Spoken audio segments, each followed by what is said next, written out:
দেশে সড়ক দুর্ঘটনার জন্য দায়ী ব্যক্তির বর্তমানে ৩ বছরের সাজার মেয়াদ আরও বৃদ্ধি করে সরকার নতুন আইন করবে বলে জানিয়েছেন আইনমন্ত্রী। দেশে প্রাণহানির ঘটনা বেড়ে যাওয়ায় উদ্বেগ প্রকাশ করে তিনি বলেছেন, দুর্ঘটনার জন্য দায়ী ব্যক্তিদের শাস্তি নিশ্চিত করা হবে। মাজহারুল হক মান্নার রিপোর্ট।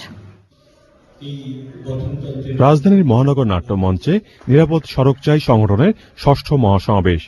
এতে বলা হয়, বর্তমানে বিআরটিএর রেজিস্ট্রেশন করা গাড়ির সংখ্যা ২১ লাখ, আর রেজিস্ট্রেশন করা চালক আছেন ১৫ লাখ।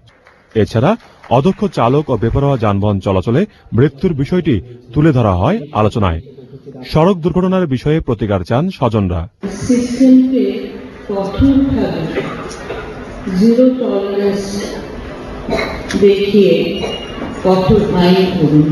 সাজার চাইতে সড়ক ব্যবস্থাপনার উপর বেশি গুরুত্ব দেওয়ার আহ্বান জানান সুপ্রিম কোর্টের জ্যেষ্ঠ আইনজীবী।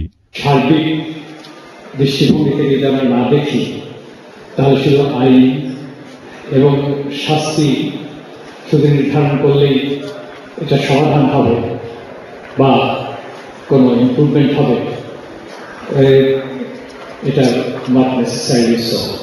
প্রধান অতিথির বক্তৃতায় আইনমন্ত্রী ১৯৯১ সালে ১ জানুয়ারি রাজধানীর ৭ রাস্তার কাছে এক সড়ক দুর্ঘটনায় নিজের স্ত্রী রিনা হকের নির্মম মৃত্যুর ঘটনা স্মরণ করেন। আমি এই ঘটনা এই কারণে বললাম যে আপনাদের যে ব্যথা সেটা আমি বুঝি।